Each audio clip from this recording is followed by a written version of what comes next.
from Los Angeles, California, we're the Mad Scientist Party Hour. Boop, boop, boop, boop.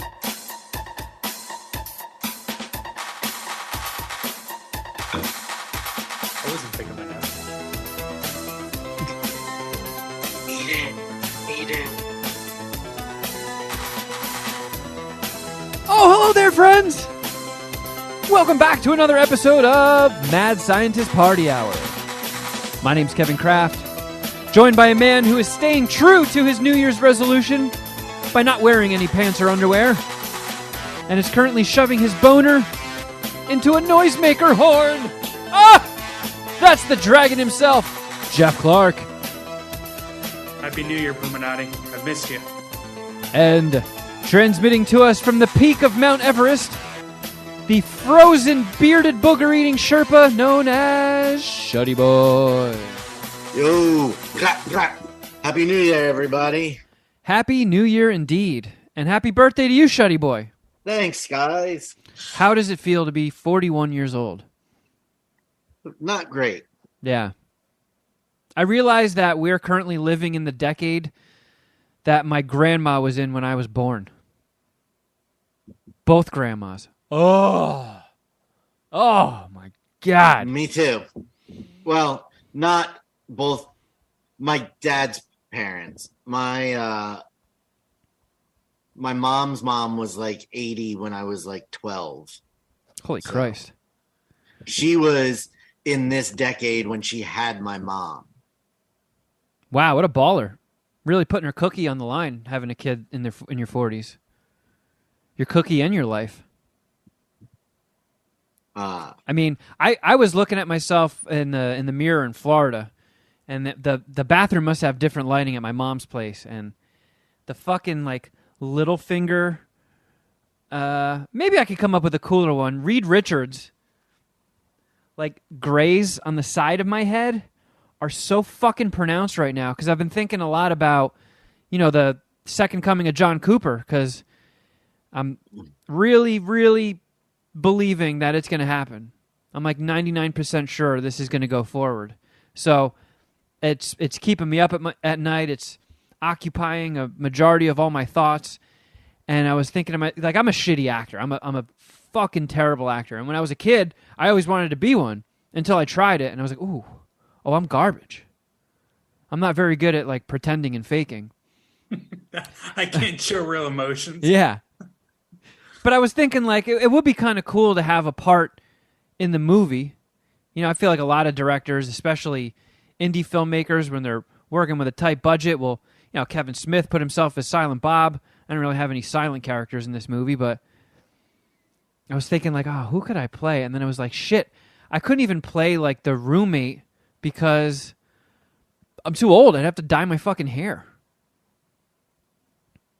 It really just gives it all away. Hair anyways? You should play Jessa.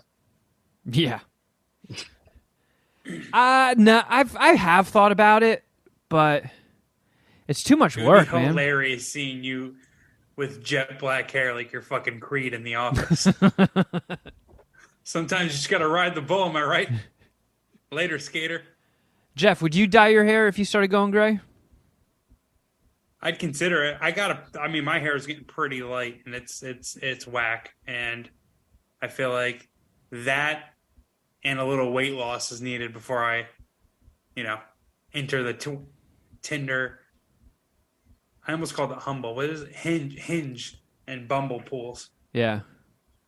I mean, you say your hair is getting light. Where are you going gray already? No, I mean like the volume. He's going the other. He's not going gray. He's your thinning. shit's falling out. Yeah. Why don't you get one of those? Dad balding? Why don't you get those like pills? They got stuff, right? They say like once it starts. I haven't done any research on it. Apparently, you can't get it back, but once it starts, you can like slow it or stop it. Is it true? If you don't use it, you lose it. Do the other men in your family, the older men, still have their hair? No, not really. So your dad is bald. Yeah. balding. Well, I mean, my father has been shaving his head since like he was 30. But it was getting on the I lighter would, side. you know, I feel like he just tried to cut it off at the pass type thing. every mental image I've ever made of your father did not ever once include him not having hair on his head. Yeah, he hasn't had hair on his head for close to 20 years. So do you have a pattern going? Like, are you doing a Costanza? Do you have like a Friar Tuck coming in? I don't know what you're talking about. No, I mean, there's you know enough- what? I did it. When did I? Was it the last time we recorded? I made a sidebar joke to you about his thinning hair, Kevin, or was it during a queef or no queef? Shuddy was clowning on you, Jeff. You looked down, and I was just like, "Holy shit!" Like, I didn't see it. I didn't see it. Yeah, you look fine. Dude, it depends. Like if I have the light, It was you did have the umbrella light, yeah, it's just like, oh my god, like it pretty much looks like I'm bald. Here, it doesn't look so bad, but like if I'm, if you're up close or if we're like hanging out at a bar, like you can, see that I'm older. So I think it's really the only like feature that like kind of gives away my age because I feel like it throws people off when I tell them I'm 36. Like they have, they assume that I'm younger. So that's not a bad thing. Get that too, except for this gigantic patch of fucking gray in my beard that makes me look like I'm 50. When will it get to a point where you'll say, fuck it, and you'll take a razor to your head? I don't know. Is Rob Corger at that point yet? I don't know. Some dudes lean into having the horseshoe. Some dudes roll with I might lean into it. I kind of fuck with the horseshoe. I don't know. I've always been like, yeah, that's dope. I feel like the trick to the horseshoe. There's something about the freedom or the self-confidence to be okay with that. To be like, yeah, this is what it is. I think the trick to the horseshoe is you got to keep the sides tight, super tight. But you also have to be like super bald. Like I'm thinking, like, do I? Like I kind of like the horseshoe. Like you have to shave yourself into the horseshoe. Yeah, I have to might kill the rest of the hairs up top. They are in a couple weeks. They're announcing the Oscar nominations. We do have to come up with some punishments. You could if you lose, Jeff, that could be a personalized punishment. You take the horseshoe for a test drive. I love that idea. Is that a good idea? I'm just trying it out. That's like the gnarliest thing that we could do that I would actually have to like green light because it's like I have to step it up and that's kind of fair. But I'm just nervous, guys. I'm not gonna get it back. Like it's just gone forever. Did you guys see the pictures of me when I had a Friar Tuck? What is a Friar Tuck? Is that another word for the horseshoe? It's when you have like a bald spot in the back, but on the crown. Yeah, but your hairline is also receding. Oh, that is awesome. Yeah. That's what's gonna happen to me. I'm gonna get one of those. I'm gonna have to.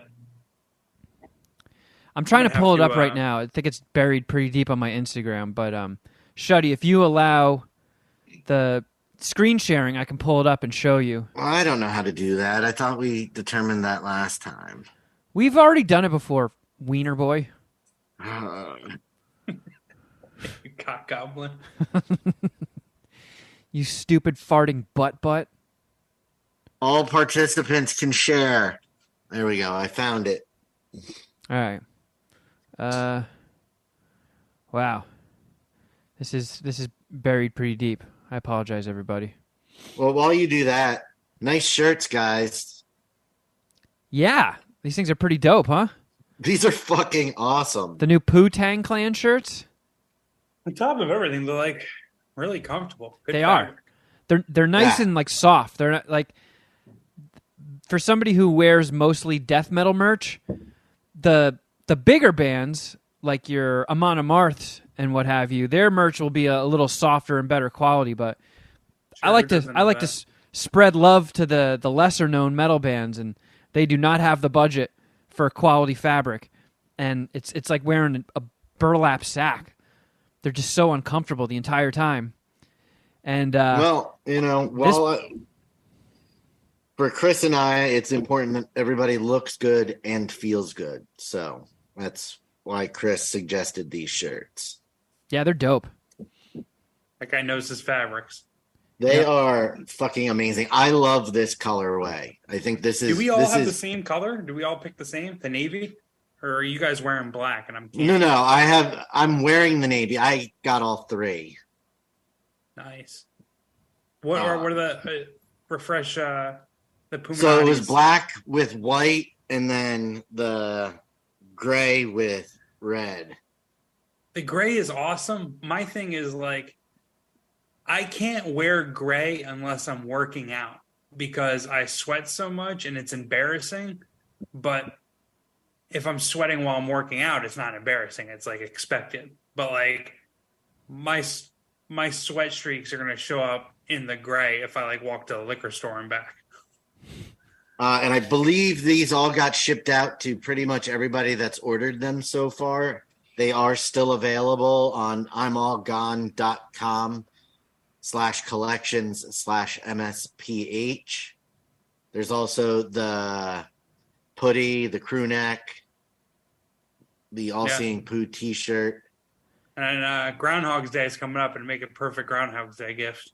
Or Valentine's Day, which is 2 weeks after Groundhog's Day, and probably more of a gift-giving holiday. Yeah, but I mean, that would be a romantic gesture for a girl to do for a guy, or even a guy to do for a girl. Just get him a nice Poo-Tang hoodie or Poo-Tang shirt. I don't know. Some MSPH merch. That would really it's got the libido flowing in the bedroom. The chest pocket design on the front, and then the big ass design in the back. Yeah, model it. Model it. Your microphone was blocking it, Kevin. Damn it! Model it. Yeah, I think the navy with the yellow is the best colorway. Yeah, it's pretty sick. And the new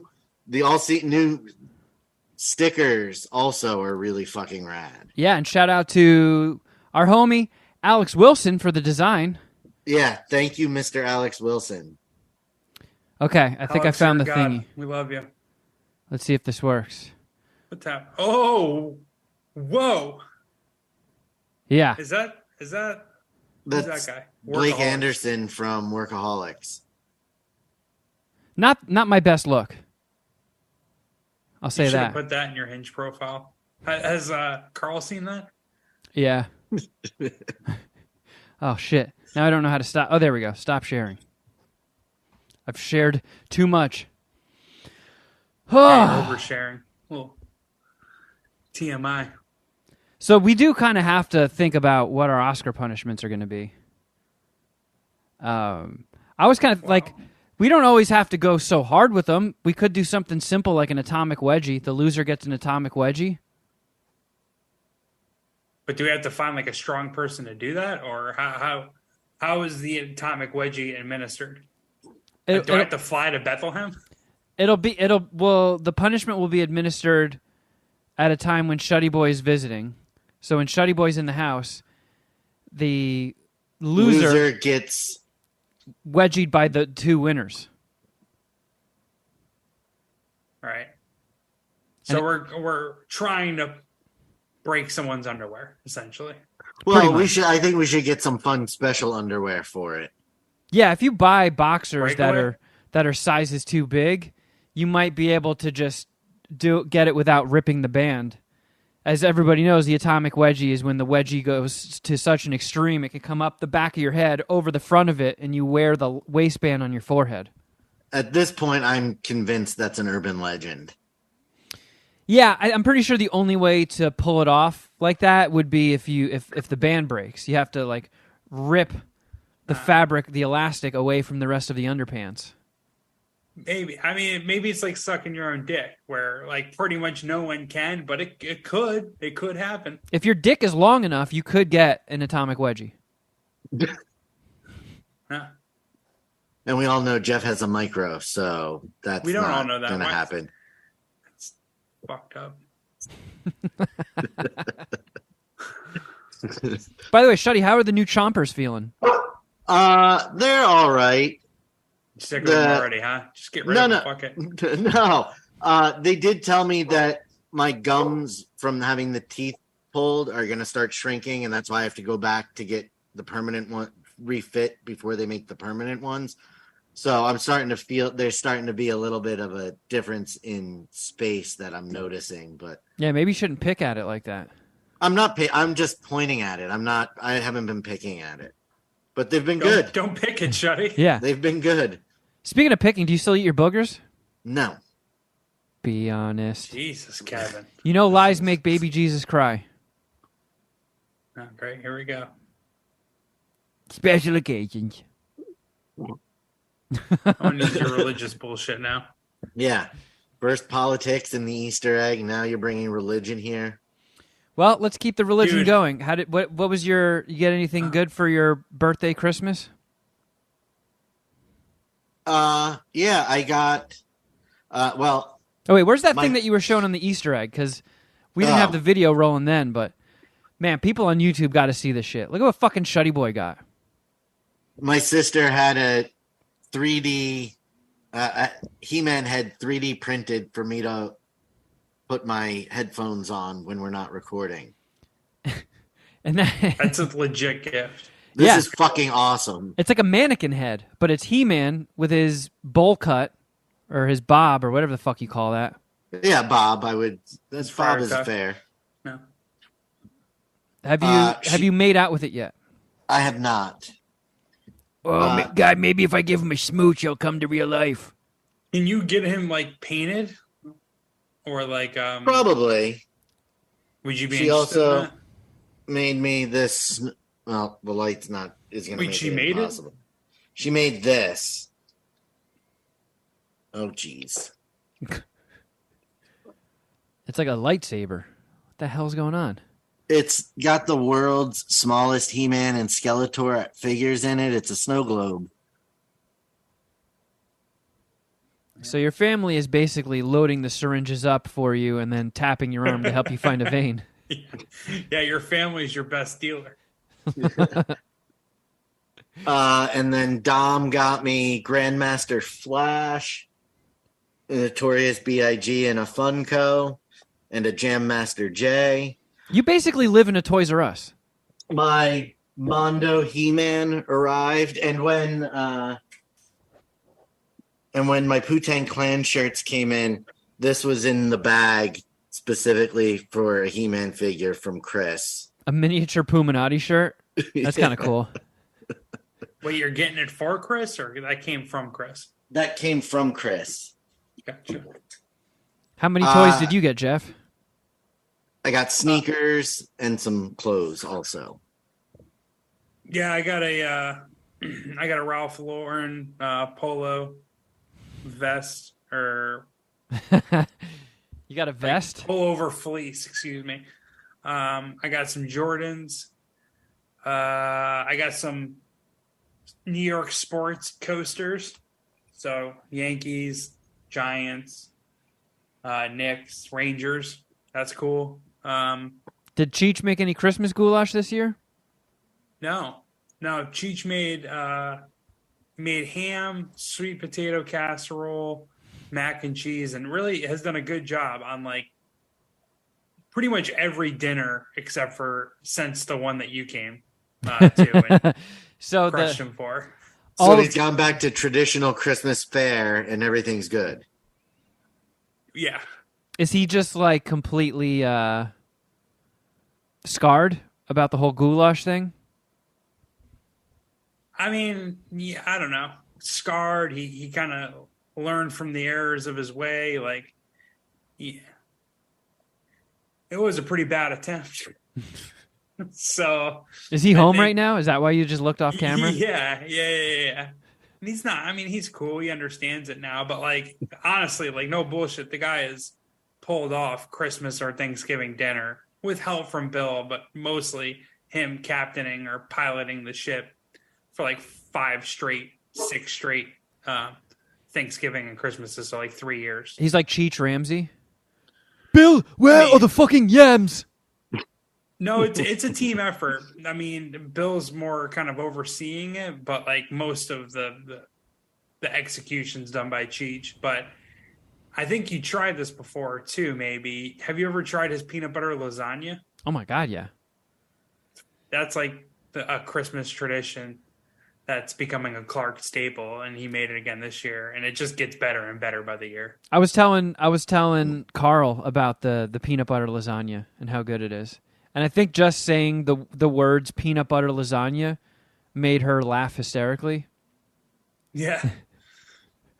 Yeah, it's good put. It could be a funny image, but I mean, it's almost like a 7-layer bean dip made of candy. Yeah, there's like a layer of chocolate pudding. The crust is pretty much Nutter Butters. Then there's whipped cream. There's like crushed Butterfingers and Reese's. It's bomb. But now that Christmas was good. I got my ass handed to me in sports gambling, but Reese PC. And I think I usually do well in Christmas, so that was pretty disappointing. But otherwise, it was a pretty good Christmas. I mean, the shit that I got was fucking sick. Like, not super, super expensive, but I still feel like very spoiled at the same point. Like, shit that I got's pretty cool. You gotta see my Jordans. My Patagonia fleece. What Jordans? Ralph Lauren is one of my brands, Kevin. I don't have a bunch of brands. Nike, Ralph Lauren. Tommy Hilfiger, FUBU. No. Carl Kanai. Janko. Anichi. You know, I still like to wear those cross colors. Those No Fear shirts. I never have purchased a No Fear shirt. Don't slander my good name like that, you piece of shit. Big Johnson. How was your Christmas, Kevin? Mine was mellow. How was Florida? It was nice. You know, it was basically me hanging out with a bunch of old ladies, but you know, that's how it goes sometimes. Pretty much. You have the sensibility of an old lady. Yeah, it's true. I guess, besides comics and video games, pretty much everything else about you and your style kind of fits in like a knitting circle with old ladies. Yeah, pretty much. I mean, Carl got me the Shuddy, you'll appreciate this, the box set, the Criterion collection of all 6 of the Lone Wolf and Cub movies. Oh shit. Yeah, pumped about that. That's awesome. Yeah. Yeah, that sounds awesome. But yeah, Florida was fucking mellow. Just mini golf, escape room, did a drive-through safari, saw a rhino take a giant shit. That was cool. And then boom. How long does the drive-through safari last? It was like an hour and a half. Okay. Yeah. Nothing all that earth-shattering. It was a pretty mellow time away. Were you happy to get out of there? It's good seeing the family, but I'm such a hermit. If I go too long with being around other humans, I become a shell of a man. So it's nice to be back in solitude. Could you never live with roommates again? I mean, I guess you are kind of getting old, but I don't mean it like that. I just mean the older you get, the less into roommate. I mean, I have a very unique situation with my brothers, but I don't know. I couldn't imagine living with roommates outside of them. Yeah, I mean, as outside of a woman, right? Yeah, that time is over. And depending on what happens, you know, if I sink everything I have into making the John Cooper movie, and I have to go months without any income other than our Patreon, and that movie ends up being Freaky Scenes 2.0, my next roommate might be my mom. Let's not talk about that. If I eat a giant shit sandwich, it might be time for me to move to Florida. Well, let's not even act like that's an option, because that's not going to happen. Yeah, you moved to Long Beach. I'll be your roommate. Fuck it. I'll just about face everything I just said. I'll be your roommate. Kevin. What if I'll change my last name to Clark and I'll move in with you guys? Dude, you've been to my place. It's pretty big. Yeah. You could fit in here. Although, I'm having some issues. And I gotta fucking bitch about it. Oh, yeah, I did see the tweet about the leaky ceiling. Right. It's been raining a lot here in Southern California, actually. Yeah, it's awesome. I'm loving it. It's like fucking 7. Yeah, it's not awesome if you have a leaky ceiling, let me tell you, Kevin. And I have leaks coming through like 4 or 5 different parts of my apartment. And this has happened, I mean, not often because it doesn't rain often in California, but it's happened a bunch of times. And we've complained to the apartment manager a bunch of times. And she's sent a roofer several times, and they can't fix it. I don't fucking know the deal. And Give me a ladder. I'll go up there and do it. No, fuck that. No. Give me some silly putty. There's like obviously water building up on the ceiling, and it's starting to bubble like in our kitchen. Oh, fuck. And I'm like, yeah, this is going to be a bigger problem for you guys. You need to fucking like address this ASAP. And like I sent her, my apartment manager, the picture of it. And she was like, oh yeah, the roofer said it's not a bad idea to poke a hole in it and just like drain it. And I'm just like, what? Thinking in my head, and I pretty much said this to her, is like, how about the roofer does that when he comes by tomorrow to fucking fix it? Like, I'm not making a bigger mess in my apartment. Like, yeah, have the guy that's gonna fix it drain the fucking ceiling. And this lady, I don't know. She's not a roofer. She doesn't know what the fuck she's doing or talking about. She's just trying to get people to fix it, but it is not getting fixed. It's pissing me off, and I'm starting to think it's because I'm a New York Giants fan. That's what I think. I think it's because I'm a New York Giants fan. Why? What's her team? So I sent you a video. Did you even check the video out, Kevin? I did. Yeah. So a guy sacked another guy. He sacked him. I know what that word means. And then did snow angels immediately next to him while the guy was apparently having a seizure. Like his hands were like, yeah. Avon Thibodeau fucked him up.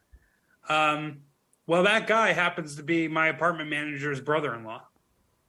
No way. Wait a second. Wait. Yeah. Oh, yeah. Yeah, I know. I see it. You're putting it together. That's right.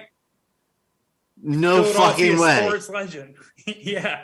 Your apartment manager's brother-in-law is Big Dick Nick Foles. Yeah. This guy. Why is this the first I'm hearing about this? I thought I brought it up to you guys years ago when I moved in. Maybe I didn't, but. Can you ask about how big his dick is? I thought about like saying like, hey, your sister ever talk about it? Is it true?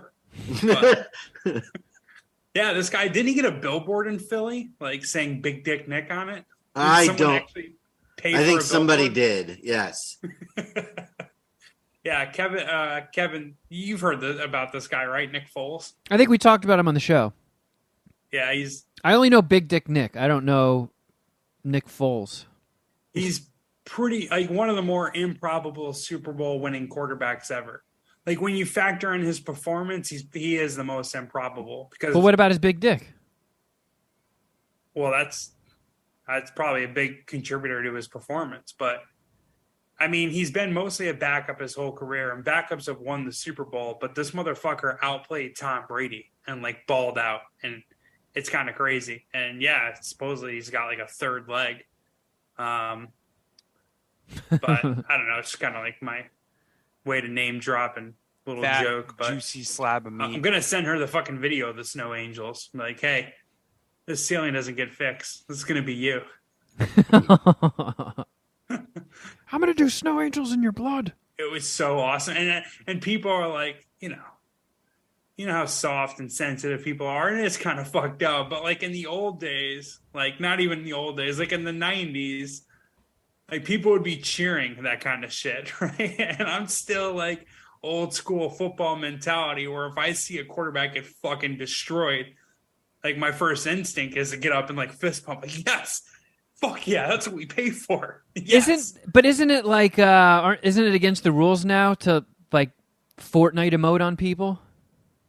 No, Yeah. now you can't do it at somebody. You can dance in celebration, but you can't do it directed at them. So what does this count as? And the Snow Angels didn't count as that. Oh, okay. Because you got to like look at him and probably say something. Yeah, you got to look at him, point. You got to look at him and like do like the teary face or something like that for it to count. But doing Snow Angels next to his dying body, apparently, it doesn't. That's within the rules. It's a loophole, I guess. That reminds me of that guy who it was like a UFC fight, and the guy did a flying knee and nailed the guy in the head, and then had a prop waiting for him just outside the ring, and ran over and like rolled a fucking Pokemon ball over at this guy's unconscious body, and then did like a Pokemon pose. And apparently he caved this guy's skull in. So fuck. His whole head had like a crater in it from his skull just being smushed into his brain, and he's fucking rolling Pokemon balls at him. That's gnarly. Was he a black guy? Was it Israel? What's his name? It might have been. I don't really know. Was it a black guy who did the Pokeball thing? I think it was Israel Adensaya. I can't pronounce his name, but I think Israel Kamsamnida. Izzy. He's always on the Andrew Schultz podcast. He's like friends with those guys, but I think he's like into Pokemon as well. Maybe I'm talking out of my ass. So that is gnarly. I don't remember that. I fucked that guy up and then just rolls a Pokeball at him. Yeah. But I guess by NFL rules that would be chill. Because no, if you pull out a prop, you'll get fined for sure. Because remember, and roll it at the it's like a double fine. Yeah. But those guys, like NFL guys, make so much money, it might be worth it. Like if I was an NFL guy and I'm making more money than I could ever spend, I'd be like, I kind of want to get some silly jokes out here. Chad Johnson lived by that ethos for quite a while. Like, what if former wide receiver Terrell Owens? He put a Sharpie in his sock, and then he scored a touchdown on Monday Night Football. Pulled the Sharpie out, signed the football, and gave it to a fan. That's kind of cool. Was he playing for the Eagles then? No, I think he was still with the Niners. Do people get mad about that? Because if I was that fan. Chad Johnson at one game, he scored a touchdown, went to the field goal post where he had a flip phone hidden. Was that him? I thought that was Joe Horn. Okay. I think Chad Johnson had the gold jacket, right? Johnson. Well, wait, what did he do with the flip phone? Well, then someone pretended to make a phone call. Yeah. Like he scored a touchdown, ran to the goalpost, hit a phone in the goalpost. See, I would be the guy like if I had sacked who got sacked? Was it Big Dick Nick? Yeah. If I had sacked him, I would have like before the game started put like a Snickers bar in my butt crack and then reached into my pants and pulled it out and like rubbed it in his face. Dude, I would love to hear you come up with like 10 or 15 touchdown or sack celebrations. That would be the time of my life. Like, put me in that writer's room. Oh, my God. Chad Johnson had the sign after he scored a touchdown that he held up that said, "Dear NFL, please don't fine me again." And then they fined him. I would pull out like construction paper and unfold it, and it's like a cartoon bubble with a bunch of Z's. And like put it next to the guy's head like he's sleeping. Do they like kind of work on this shit in practice? Like they'll have like these elaborate team celebrations for touchdowns. So maybe they can pick you up like one of these teams, like I guess the LA Rams or the LA Chargers can pick you up as like a touchdown celebration consultant. Yeah. You just come up with like different ways to celebrate a touchdown. Oh, what if Chad Johnson, he gets a touchdown and then he puts the ball under his shirt in the front, and then he gets on his back and puts his knees up like a baby getting his diaper changed, and one of the other players comes over and they deliver the football like it's a baby. Like he's going through labor for a football. They're like, push, push. He's like, ah, ah, ah. And then they hold it up and he like starts swaddling it. Oh, it's all wet. Yeah, baby's slippery. Oh no, the placenta. I think that would fall within the rules. Yeah. It could be one of those things where it's too lewd. Like there is a line you can't cross. That is true. So he can't like crouch down and hold the ball like at the small of his back and like act like he's pushing real hard and then drop the football and make it look like he shit it out. Like it's a turd? No. Yeah, that's like an old school one. I don't know if that's can't cool. beat a classic. Yeah. Randy Moss fake mooned people where he just like gestured that he was pulling down his pants and like he shook his ass, but he didn't even do it and he still got fined for it. How much? Do you remember? Like how much are these fines? I think actually so I think it was $10,000 and the reason why I know that is because someone asked him in a parking lot after he got fined, like, hey, what's up with your fine? And it was like in the early days of like cell phone cameras. So they were recording him and like he might not have known he was recorded. And like, how do you feel about that $10,000 fine? And Randy Moss's response was, I shake my dick at $10,000. Yeah. The same thought that you had. Like, I don't give a fuck about $10,000. Exactly. That's like, if somebody was like if I don't know, the podcasting Illuminati were like, hey, there's no mocking of Britney Spears in the podcast world. That'll be $5. I'd be like, okay, here you go. That's one sub. I shake my dick at $5. Yeah. Which is pretty cheap price point to shake your dick at, but fair enough. Yeah. You have to buy me a double cheeseburger from McDonald's. Be like, if you're going to shake your dick at $5, you'll shake your dick at anything. I just like shaking my dick. Yeah. You're just looking for a reason to shake your dick. Man, there's got to be so many good football Fortnite emotes. If you really sat down in the lab and workshopped these, I'm sure your beautiful little brain could come up with a whole bunch of good ones. Yeah, I think I'm tapped for the moment, but that's fun. Like you wouldn't be able to use props, and I think you would have a lot of ideas of props. And it's like, come on, man, we can't. I could pay one of the cheerleaders to smuggle my props in for me. I mean, this is starting to get expensive. Now I'm paying fines and bribing cheerleaders and buying props. You wouldn't even have to bribe a cheerleader. You would just have to find one of those kids that helps out on the sideline and just, befriend him and be like, hey, just go stash this somewhere for me. What if I rolled up a cone but just put tobacco in it and I like spark it up in the end zone and pretend like I'm smoking weed, but it's tobacco? That would definitely smoke a cigarette after a touchdown. Oh yeah, that's true. What if it was all oregano? I smoked an oregano joint. I think just I still think the NFL would be very angry about that. Yeah, like imagine if you did that in the stands, like security would be like, what are you doing? Like, well, it's oregano. We don't give a fuck. Yeah, but I mean, you could say that about any venue, but if Chappelle plays it, he's going to smoke a whole bunch of ciggies. Well, that's a fair point, yeah. Okay, what about this? What if I somehow convince two of my teammates, be like, all right, when I score this touchdown... You're not on the team, so you're not going to pay the fine. You're free rolling. Like if like Chad Johnson, when he gets his next touchdown, two of his teammates just rush him and drop down to their knees, and he puts his hands on their helmets like he's getting a double harmonica blowjob. I think somebody's head in the league office would explode. Yeah. Yeah, I mean, like they try to make it as family-friendly football games as they can. But let's be honest: if you're that's even probably too extreme for the Vince McMahon era XFL.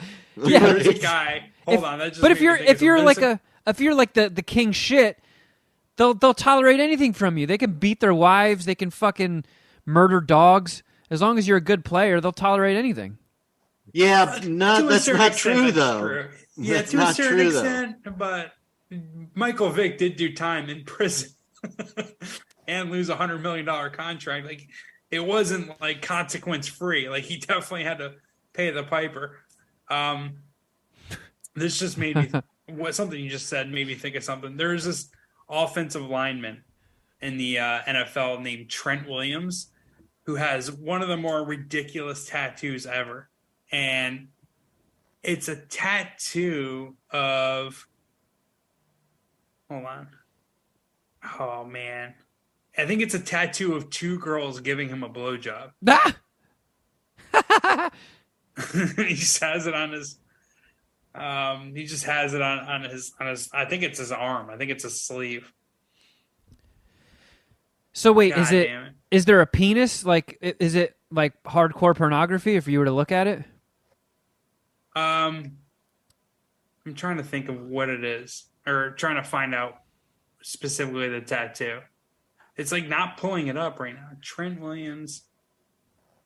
That's like I remember when I first started getting tattooed, and I thought, having tattoos made me so badass and cool. And I would read tattoo magazines and shit. You'd see those guys that were just hardcore porn addicts who would get these photorealistic tattoos of women that like had just gotten cum shot on their face, like stills from pornos, just tattooed massive on their bodies. And is it something like that where it's just super graphic? So here, I'm sending it to you now. It's in the video. It's like the first image. It's not. I'm sorry, I got the name. It's Trent Brown, not Trent Williams. Oh, Trent Brown. Not Trent. That's what I fucked up. Okay, yeah, because that's why I wasn't pulling up. But yeah, he's got two chicks going down on him. You see the image, right? And if you don't click the video, you just see like the. Oh my god! Yeah. It's just like, dude. I mean, that's not finished, right? That's a terrible drawing. I don't know what he ended up doing with it. Can you share that on the screen? I mean, let me see if I can find a still image. That looks like I found it. That looks like that got taken after the first of like 7 sittings for that tattoo. There's no definition. There's no. It kind of looks like I could draw that. Oh yeah, it's you pretty have the art bad. chops to do that. That's bad. That's a bad tattoo. Oh yeah, Shuddy's got it pulled up. Yeah. Oh my god, that's so dumb. I hope it happened for him though. At least Oh come on. If you're a guy who's into double blowjobs and you're in the NFL, how are you not getting double blowjobs? While you hold the world on your back. Oh, is that what that is? He's Atlas? Yep, he's Atlas getting a blowjob. All right, well that's officially a cool tattoo then. Yeah. Is that girl wearing his jersey? Yes. He is right. The tattoo gets better as you start to peel the As layers. you dissect it, yeah. Yeah. It's like one of those highlights for kids magazines you get at the dentist office. Holy shit. Fucking honestly, one of the more ridiculous tattoos ever. And what was up with the number on his bicep? It looks like they got it wrong. That's like when I write down a phone number too fast and I fuck up one of the numbers. And then you have to like go over it. No, it says 244. Oh, is that? That's terrible. Yeah. Wow. I think. I don't even know what that means. Well, I don't know. It's been a minute since we've all gotten together. I'm sure we watched some things. I watched some stuff. Jeff, I saw you on Twitter. You were upset about a recent release. Yeah, I don't even remember how to criticize it, but I watched Knives Out on Christmas. The original Knives Out or No, the Onion 2. Lotus or whatever? Yeah, the Glass Onion. You didn't see it? I haven't seen it, no. I figured you would have watched it.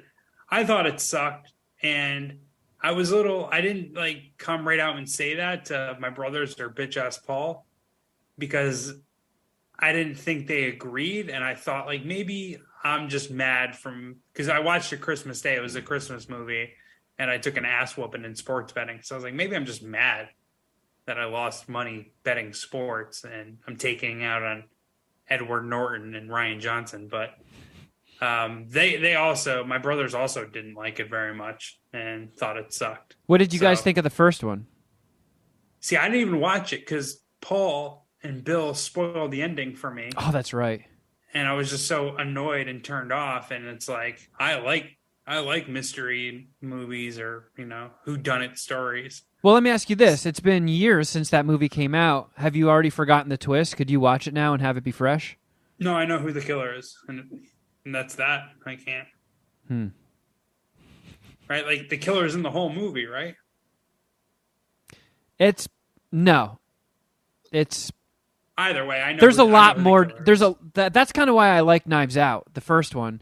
It's more of a whodunit than just the whodunit. There's like more stuff at play.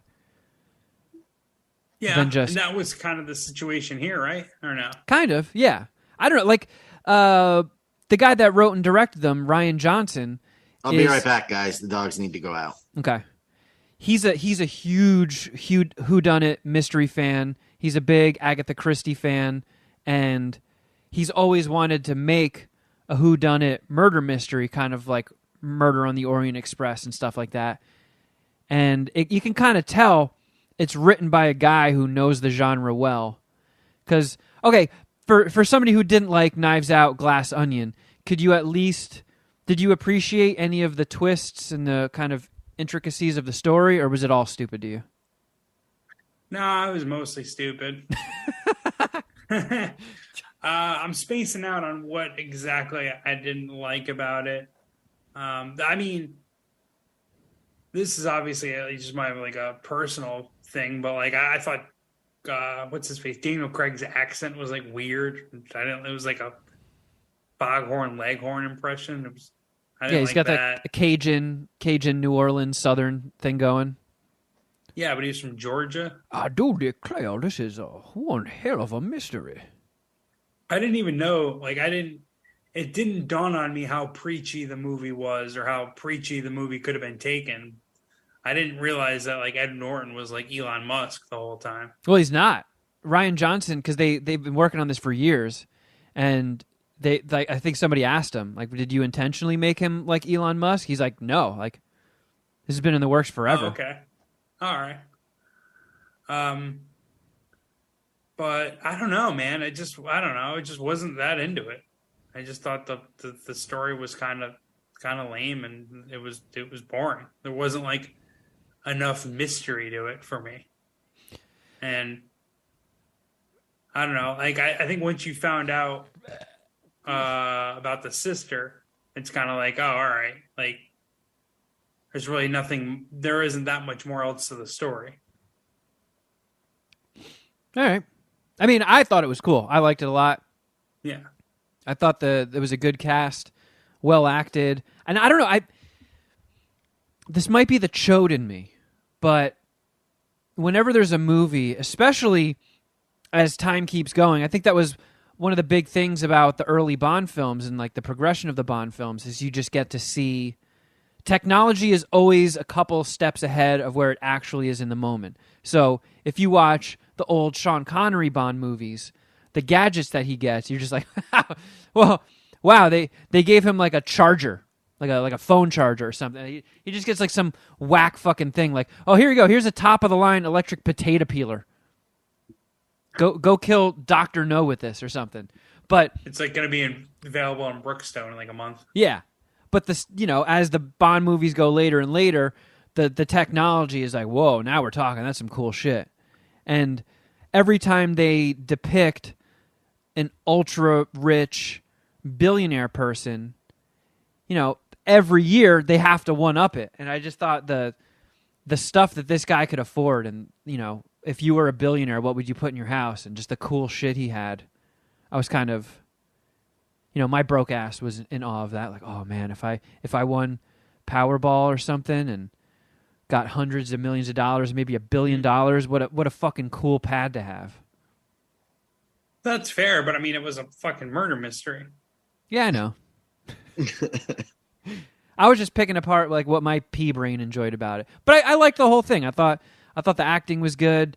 I liked the script. I thought there was a lot of clever stuff in it, and there's a lot of information to process. They throw a lot at you, and it did kind of feel like school at certain parts because I'm struggling to remember every little thing that gets brought up. But I felt like it was worth it. I feel like Knives Out, Glass Onion, despite me hating that onions in the title. Was it? I'll suck. God, I can't even. I'll suck 4 onion dicks. Oh, I just remember saying I'll suck 2 out of 5 dicks. I'm struggling to come up with any more like analysis or review of this. You of just this hated movie. it that much, huh? Yeah, I just kind of buried it deep in the recesses of my brain. It was so long ago. I feel like this is the longest we went without recording a podcast in years. probably, if not a year. That's my excuse. Shuddy, did you watch anything? New Year's Eve, I watched RoboCop. Oh, yes. Bum bum bum bum bum. Meow bum, meow bum, meow bum, meow. bum. Meow meow meow meow meow meow. It's a classic. It's amazing. I Set wholeheartedly it and agree. forget it, like Don would say, right? Yeah, like it, for that movie scarring me, like being as shocking to me as a child as it was. Yeah, I mean, you as a kid, you especially in our age group. I remember the first time I got to watch Terminator, and it was like I was watching something I wasn't supposed to. It was like I was watching a porno or some shit. And Demolition Man. My dad took me to see Demolition Man in the theater. The first R-rated movie I saw in the theater was Passenger 57. But like all those movies don't hold a candle to the ultra violence in RoboCop. RoboCop goes hard. Like just in the beginning when Red Foreman fucks up human RoboCop, I already forgot his name. Alex Murphy. Yeah, when Murphy just gets obliterated. Like they shoot his fucking arms off. Like they blow his hand off, he gets destroyed. That is particularly what I'm talking about, it being very jarring, because I remember I talked my dad into renting that when it first came out on VHS. So Yeah, and as a dad, you don't know, not like all R-rated 7 movies. or 8, and I remember that him having serious regrets Yeah, about 10 minutes into the movie. not all R-rated movies are created equal. And the part that fucked me up as a kid was the bad guy that got covered in toxic waste, and then 20 seconds later, he's got growths and fucking gills, and he's like, and one of his arms turns into a flipper, and then he just gets hit by a car and just bursts like a water balloon filled with slime and poop. That movie is fucking gnarly. But it's great. RoboCop is an easy 5-dicker in my brain. Absolutely. 100% agree. I have to rewatch it, I guess. It's been a while. I have it on 4K, and that's one of those movies where when I don't get sick of it. I can't be like, I can't watch RoboCop. I just watched it like 6 months ago. It's like, oh, you want to watch RoboCop? We're putting it on right fucking now. I finally got around to watching the sequels because I had never seen RoboCop 2 or 3. I did notice that you wrote a review of RoboCop 3 recently. Yeah, I was always hesitant to watch it because I know they recast RoboCop and they went PG-13, and it's just notorious for being a horrible movie. So I finally pinched my nose and watched it. And it was bad, but it wasn't that bad. Like, it was definitely, I think it was better than RoboCop 2, to be honest. RoboCop 2 looked like a student film, despite having good violence and stuff. I haven't Sweet seen Murders. RoboCop 2 in a while. I forget I think I watched them on Pluto TV. That's like the only way to really stream them right now for free. I bought RoboCop on Apple TV. Wise move. It was $4 to rent or $8 to purchase. Oh yeah, no brainer. No fucking brainer. Sharon was like, I don't think we need to buy it. I'm like, if I ever want to watch it just one more time, and I do, then it's paid for. Yeah. I'm like, I'm much more likely to watch that than Bill and Ted Face the Music again, which I also have on my Apple TV as an Oh yeah, I think I fell into buying that on Prime as well, and I probably will not be watching that again. I'd have to be pretty if hard I want up. a Bill and Ted movie, it's going to be either Excellent Adventure or Bogus Journey. Yeah. When you were a kid, did you hear a rumor that they were supposed to call Bogus Journey Bill and Ted Go to Hell, but they couldn't get it cleared, so they changed it to Bogus Journey? Correct. I wonder if that's true. Did they go to hell in the movie? Yes. Have you not seen Bogus Journey? Dude, I'll just say I've never seen Bill and Ted. I mean, I have, but it's just been so long that it doesn't even count. When I was little, I used to read the Bill and Ted comics. Oh, I guess That's cool. Bill and Ted go. I just Googled Bill and Ted Go to Hell, and there's an IMDb listing for it from 2016. Yeah. The film's original working title was Bill and Ted Go to Hell, No shit. and the film's soundtrack featured the song Go to Hell by Megadeth, Yes. which Dave Mustaine wrote for the film. Jeff, you know, is it Steven Sadler? The character actor? He's in tons of stuff. He was the bad guy in Die Hard 2. He plays the Grim Reaper in Bill and Ted's No Bogus shit, Journey. that's the same guy? Yeah. Wait, the black guy? No, not the main bad guy. The guy who does like power splits naked. Right. You remember that in Die Hard 2? No, He's I like butt ass naked doing Tai Chi, and he squats down, and I'm like, oh my god, his nuts are gonna plop out. We're gonna see his nuts hanging from behind. How do you spell it, Steven? Colonel Stewart. Yippee-ki-yay, Mr. Falcon. From Buffalo, New York. Oh. Never been there. I watched a couple more movies. I watched the Fabelmans, the new Spielberg movie. Oh, And I liked it. It's basically a biopic about him and how he became to be obsessed with movies and fall in love with them and start making them. And it covers him basically until he gets his first internship. So it's him as a little kid going to the movies. He sees some movie where a car is on the train tracks and trains come at it and hit it, and the fucking car flips all over the place and causes a massive pileup. And he was just like blown away by it. Like how did I just witness this? And he just becomes obsessed with movies.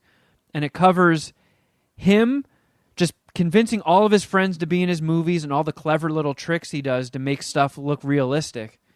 And it's if all that stuff is true, it's impressive how clever he was as a kid. Just filming war scenes, and he would dig holes and put a 2x4 and then put a bunch of dirt on it. So while he was running, he would step on the 2x4 and it would sort of seesaw dirt up behind him like missiles were hitting him.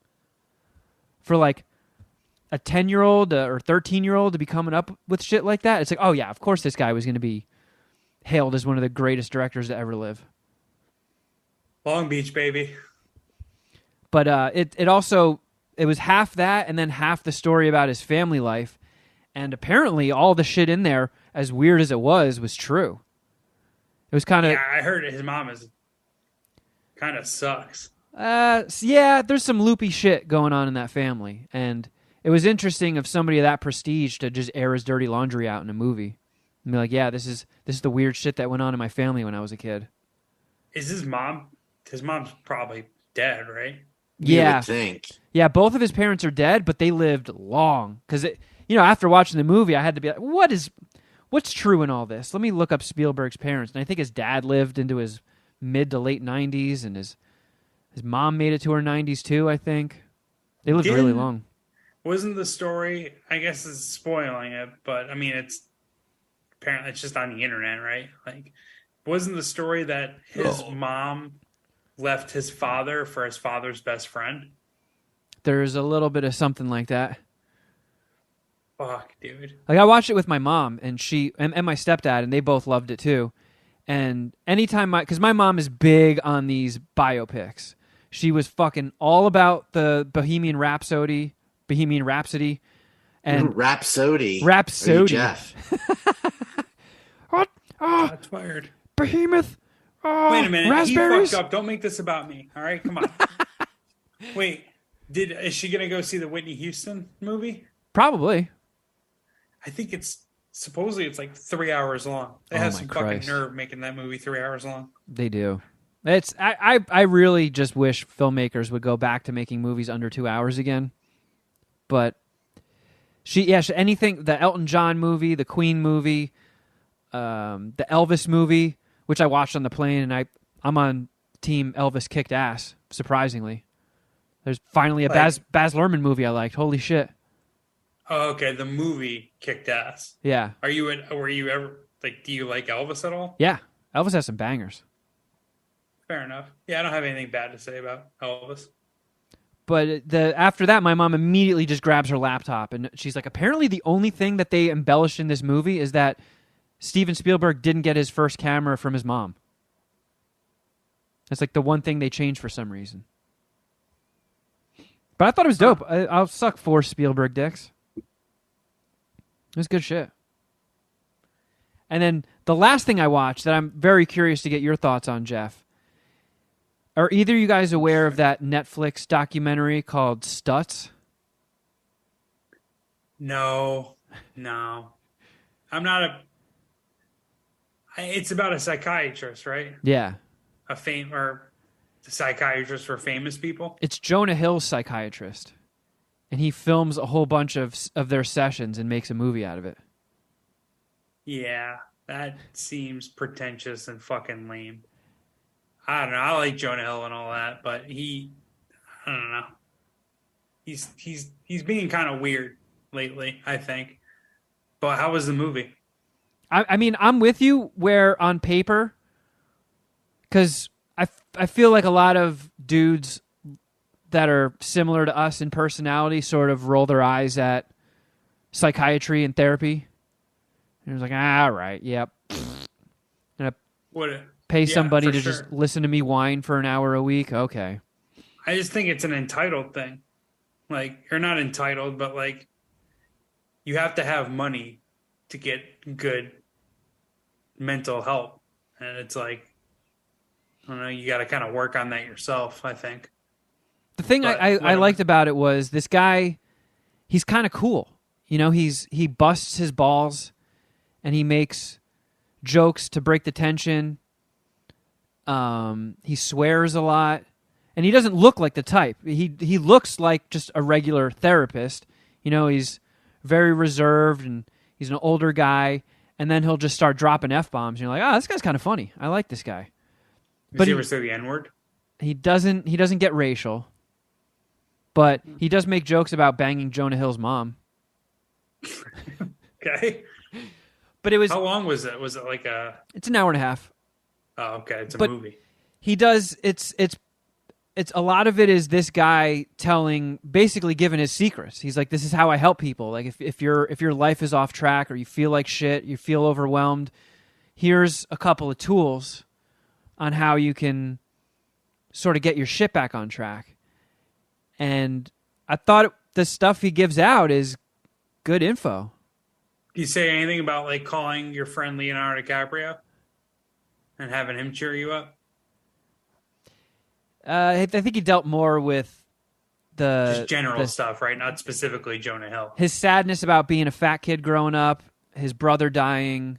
It's tough. Well, I don't know. I'm not going to joke about that. He brings his mom into a session, and then there's a part where he basically gives therapy to his therapist.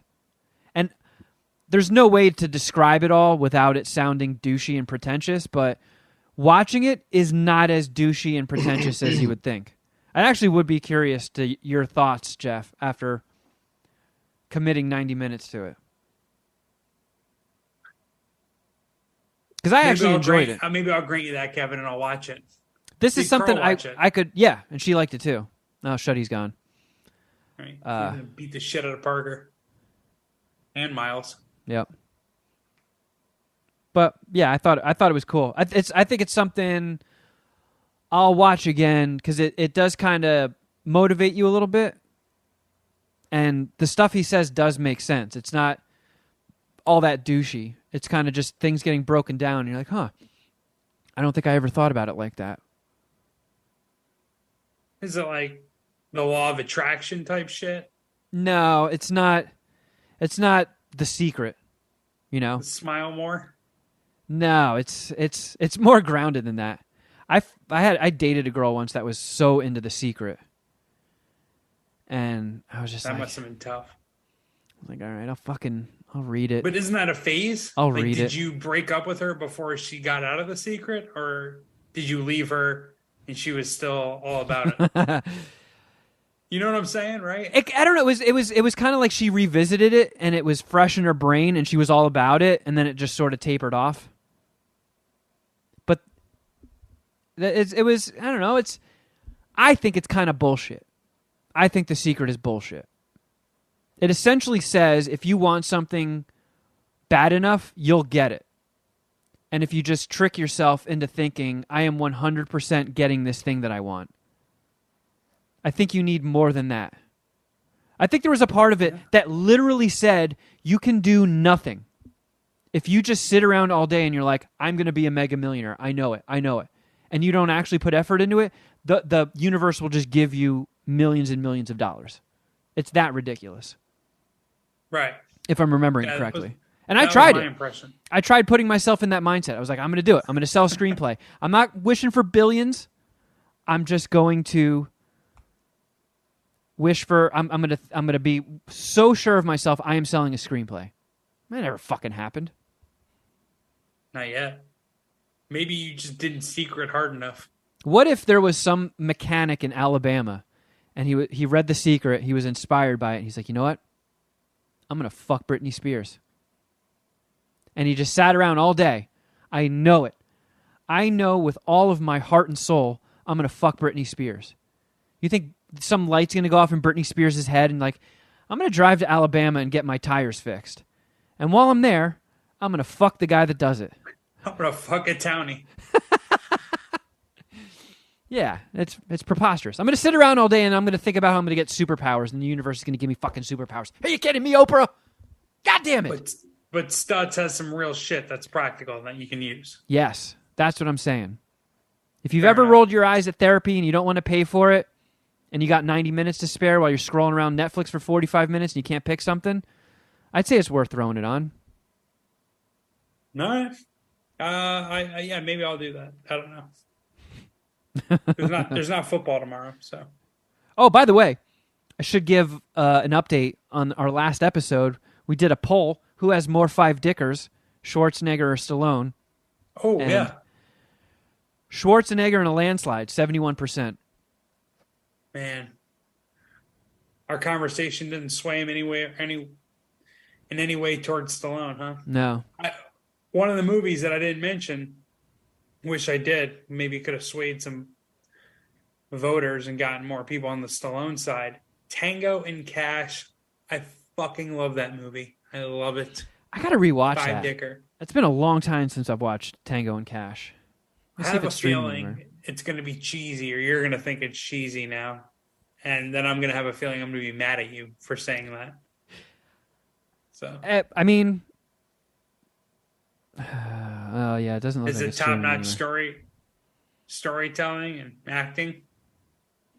Look, it's Pretty Kurt. much. It's Kurt but, Russell I mean, and that you can Stallone. argue. Yeah, How could you hate Just that? I would watch them play icons. checkers for 90 minutes.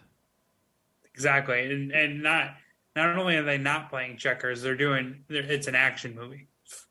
Fucking awesome. Holy shit! I'm trying to get away from the movie talk because we got a nice chunk of that going. But last night I watched The Untouchables for the first time ever. You haven't seen that movie before? No, I saw once or twice years ago, and it was after it was hyped up to me, and I remember being a little underwhelmed. How did you feel? it fucking stinks. Yeah. Okay. Like, I couldn't believe my eyes. Carl and I were laughing at it. It was so bad. It's Kevin Costner, right? Yeah.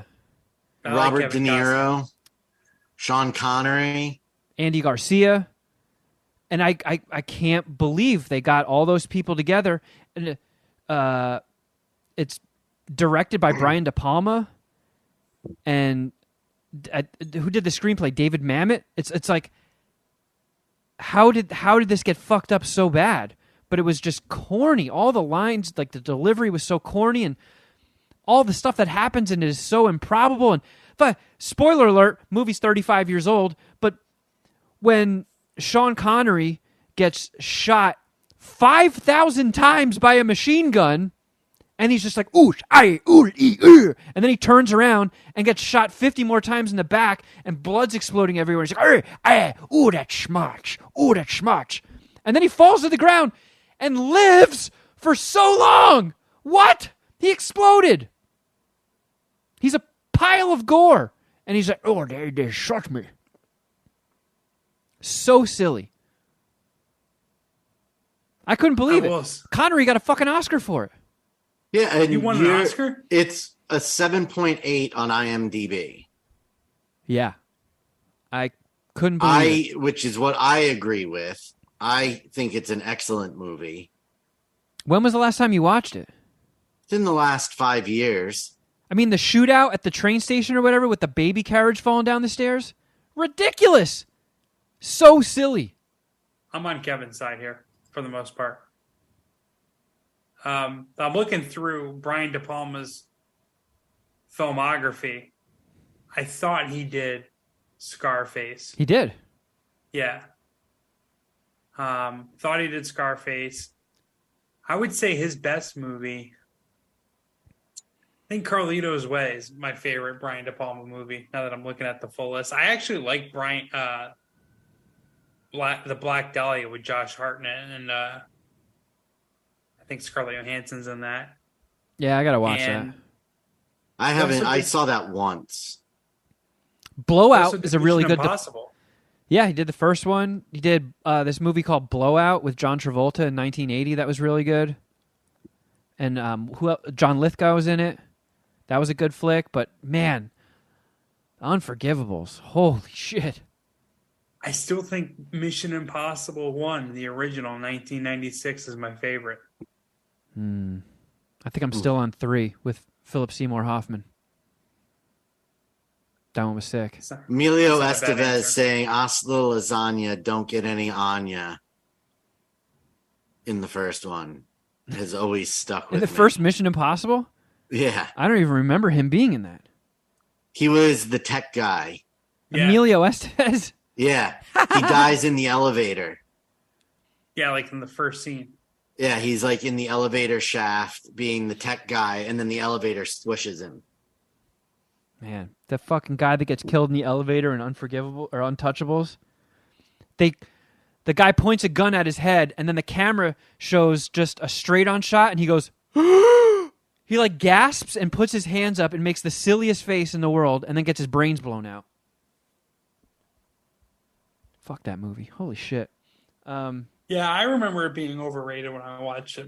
My father or someone in my life hyped it up, and I watched it and was like, I don't think I wanted to come out so aggressively against it because I felt dumb at the time, but it's nice. It's nice joining you on that wall, Kevin. Yeah. Every now and then we line up. Feels weird, doesn't it? It does. I kind of feel like I need a shower. Yeah, I got to go watch some football or basketball. Do you guys watch anything else? No.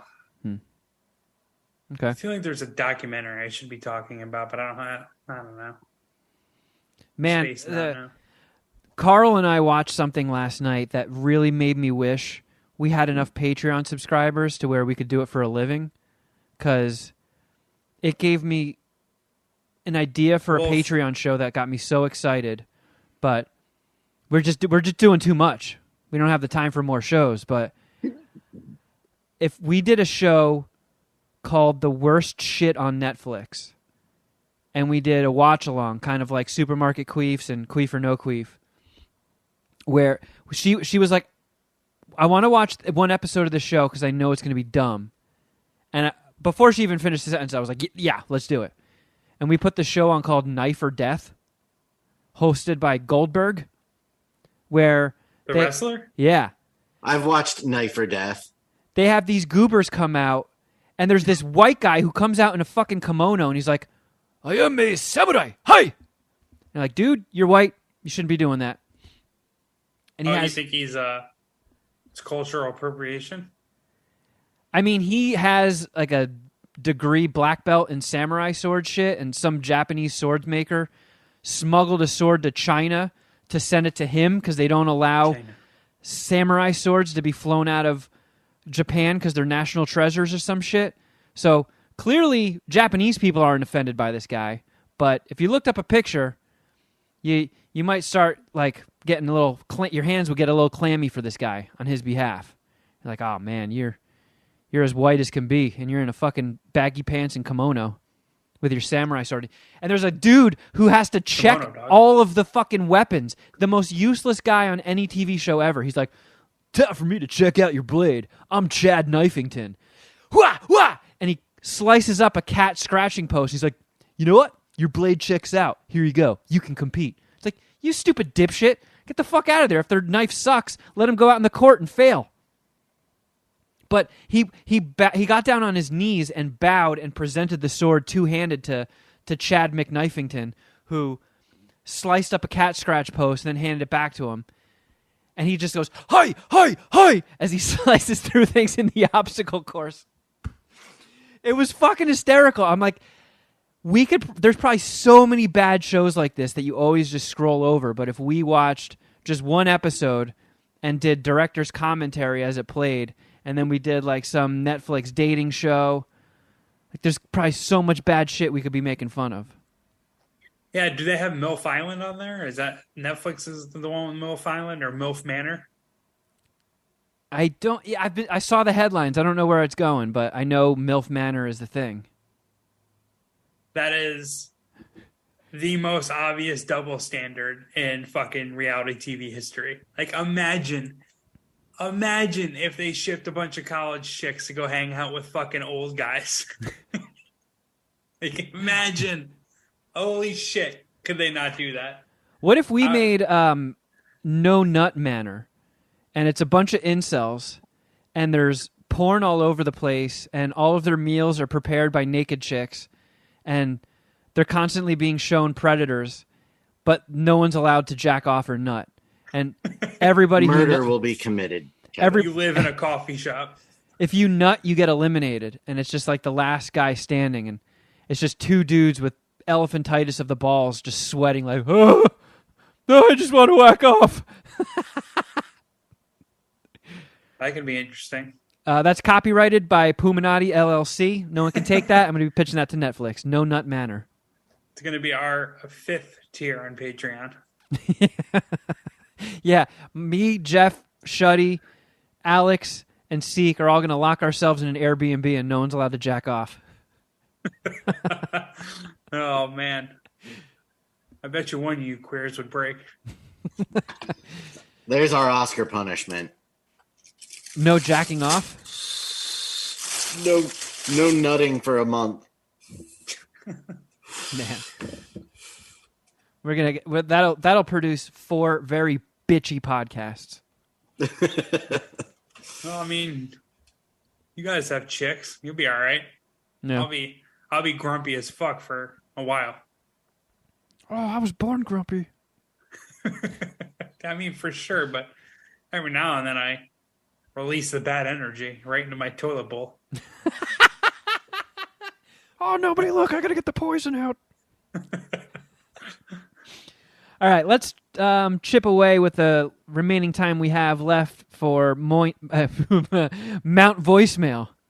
Mount Voicemail. Voicemails, yay! I see Mount Voicemail has grown since 2022, and I feel like we haven't given the phone number out in like 12 years. It's been, I would say it's been at least 9 months since you've given out the phone number. Yeah. All right, well. Is it, let's see, MSPH voicemail. Don't give anybody any tips, Shuddy. We got to try and make some headway. And let's do so by listening to this human. Oh, you son of a bitch! Hey guys, it's Trucker Mike from Washington State. Anyways, listening to you guys talk about Who-nopoly or Monopoly. It's so obvious. It's Who-monopoly. All right, well, I'm not going to buy it, but it sounds like fun. Okay, have a good one. Bye. All right, we're never doing voicemails again. We had a good run. Who Monopoly? He got there pretty easily, huh? Damn it. Yeah, we really are some dumbasses. Yeah, let's just skip ahead. Yeah. Thank you, but fuck you. Is it Brian? Trucker Mike. Trucker Mike. Mad Scientist Party Hour. What's up, my dudes? Love the show, guys. Keep up the good work. Look forward to it every week. Now, here's the scene. Jeff Clark. You've run out of rolling papers. It's a very rare, rainy evening in Los Angeles area, and you've decided that you must have some, so you're driving out to Ralph's to get these papers. As you come... I like that this guy thinks that Ralph's sells rolling papers. It's a fucking supermarket. I don't know. To an intersection, you do a rolling stop for a blinking red light. You don't notice an old crone creep into the intersection. As you feel something bounce off the side of your car, you look over and you see her. But a quick look around tells you that nobody's seen this. So naturally, you take off, continue on your way to Ralph's, because why let this bitch interrupt your evening, right?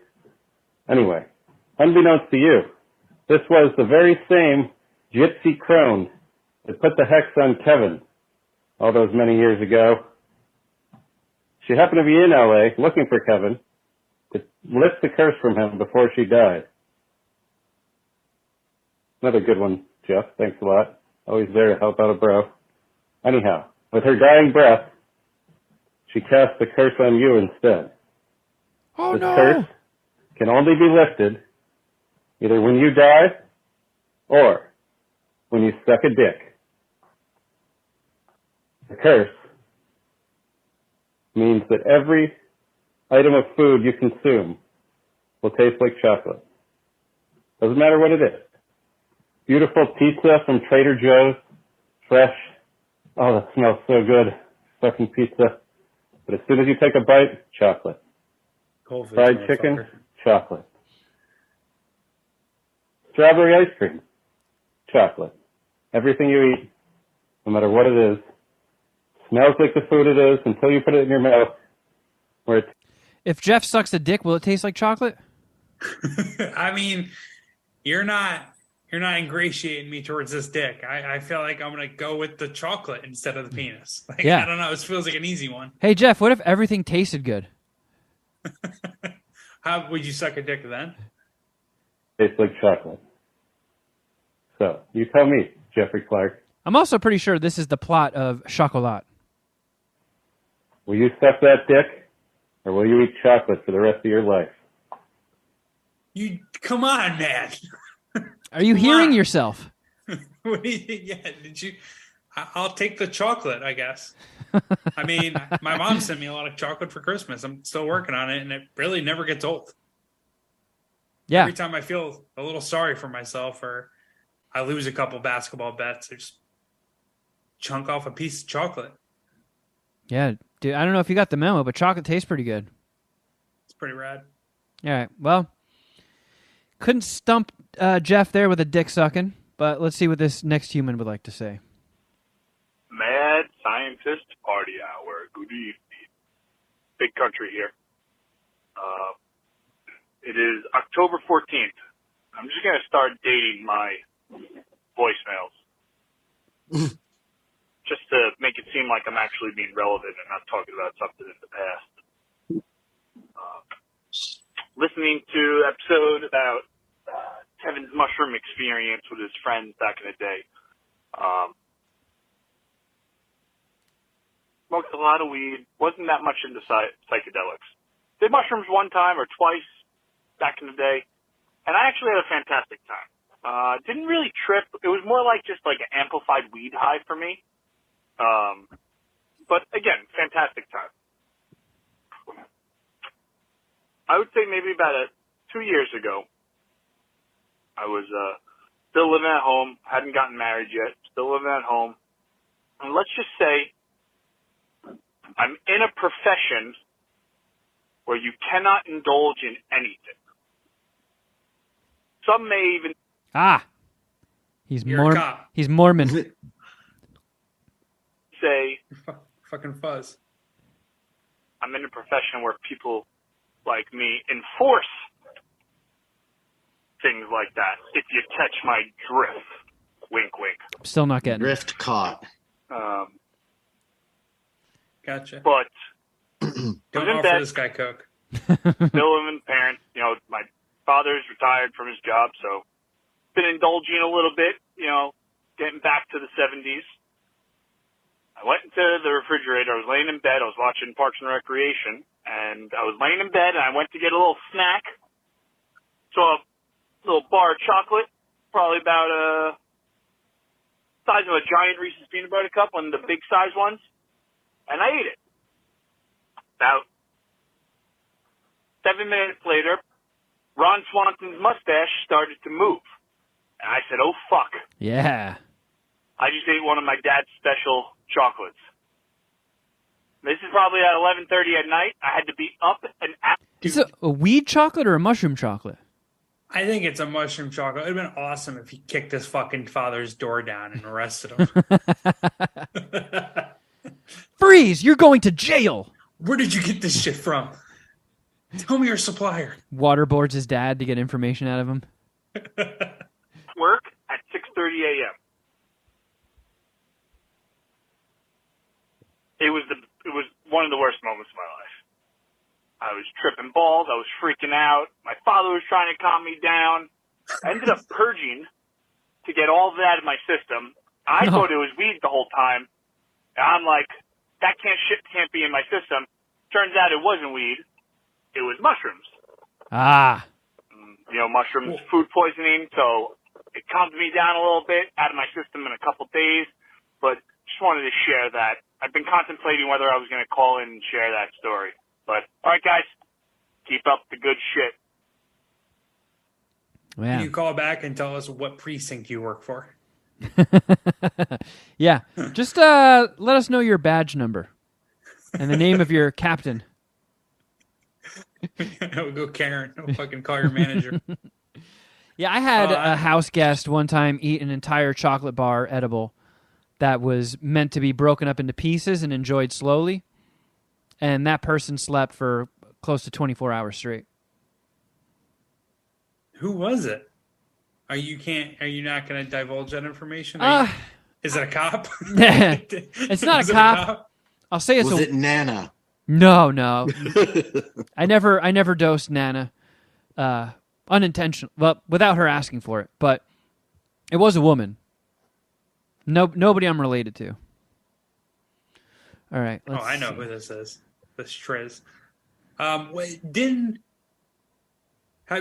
Haven't you had mushrooms recently? Yeah. I don't want to blow up your spot. No, I have. Can we talk about it? Yeah. You got the bars, right? A Fruity Pebble bar? Yes. And I ate like one square. I had one when I came to your place, or maybe two, and I got pretty fucking loopy. Those things are potent. What do you think of them? It was good. I mean,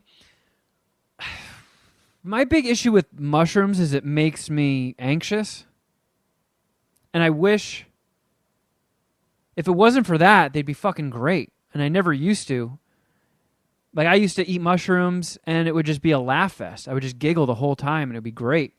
And then one day, hallucinogens just hit me different. They just made me panicky and uncomfortable.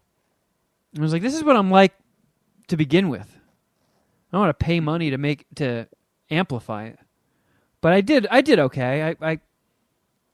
I held my grip on my sanity, but I feel like I'd rather not do them, in all honesty. And I'm very jealous. Not sure if you'll be taking anytime soon. No. I mean, I might. I could be talked into it, but I really fucking wish that it hit me like it used to, and like it seems to hit everybody else.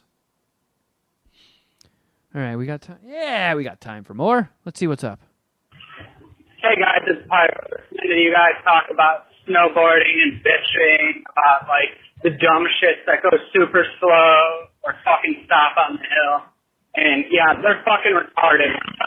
I think Pyro's in the ocean. Pyro's coming in. Yeah, Pyro's coming in strong right now from 10,000 leagues below sea. Yeah, he got really pissed off mid-October. I don't know why.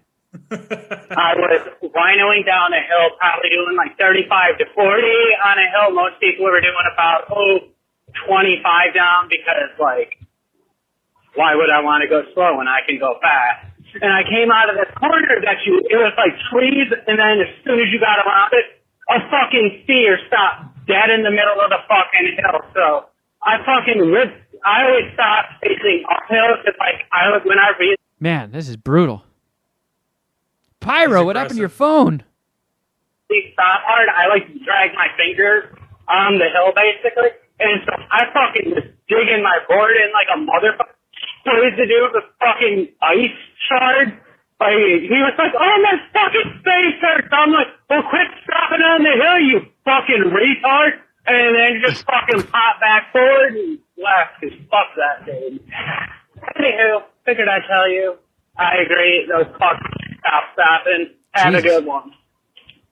Pyro, angry as hell. Yeah, I was a little confused. Is he mad at other snowboarders or a deer on the For people snowboard? going too slow, I think is what I gathered from it. Yeah. There was a deer in that voicemail, right? I didn't make that up. I didn't catch that. I think he was saying skier.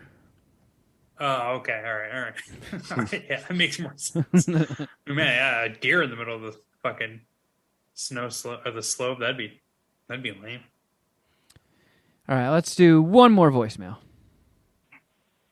Hey, what up? It's what up, MSPH? It's Daddy Decent Dick. I know it's gonna be like. Do we get a new name every time he calls in now? Was it Daddy Decent Dick? Yeah. And I think last time he was Daddy Clean Dick, and his OG name was Daddy Dirty Dick. Do you think he knows that he has different ones, or he accidentally gives himself a different dick every time? He knows what he's doing. He knows. Okay. Months late, and I don't even know when the show came or the docuseries came out. It might be new. I don't know because I don't watch fucking Netflix that often. But Jeffrey Clark either has watched it already 2 months later or whatever, or it's old as shit and I don't remember. But Jeff, I think you should watch, or have you already watched Sins of Our Mother? Because that's that super fucked up one, right? It is very fucked up, and it is a good one. It's about this lady who becomes like a religious nut, I think, and ends up like committing like some pretty violent crimes against her family, with her like newer like other new husband who's also like weirdly religious. But I don't know. Anyways, keep playing it. just finished watching it and it was amazing. It is good. It's good. Fucking crime documentary or whatever. Got Riley Martin again. Crime documentary. Oh. And I just want to know your thoughts on it. I might have been too high for it, but I literally cried at the end. I might have cried a little bit before. Like, did you cry, Jeff? I didn't. It sucked. It's a pretty shitty story. But I thought it was like a really good documentary. And it's still like a situation that's being. I think it's still in court. Like they're still like dealing with it. Like I'm pretty sure the husband or her boyfriend got sentenced, but she hasn't yet. I think. But it was good. During it too, but I just want to know your thoughts on it. And if you had watched it, or if you haven't watched it, definitely should watch it. All right. Well, Jeff watched it. He gave his thoughts. Yeah, the lady was like pretty hot. I think she's like a former like Miss Texas or something like that. And like, I just say that because like she was investigated and she's like very social and like she was good at talking to the cops. And I think between her like hotness and how like functional she came off, like it didn't seem like she was fucking crazy as she was. But yeah, it was a gnarly story, that's for sure. I'm forgetting what her name was, but good. It's good. I asked Carl about it. I'm sure she loved it. I think me and Carl texted about it, Sins of Our Mother. It sounds familiar, but all the shit that you guys watch and bring up to me, it all just blends together. It kind of does for me too. The further and further we get along from it. I mean, when did that voicemail come through? I feel like I watched it like 3 months ago, right? I mean, yeah, it was like October 16th or something. Yeah, I mean that kind of adds up, right? So yeah, I don't know. I've seen like 3 or 4 more crime documentaries since. Yeah. All right. Well, there you go, friends. First episode of 2023 in the fucking books. Thank you guys so much for listening. If you need more MSPH in your life, please head on over to patreon.com/Mad Scientist Party Hour.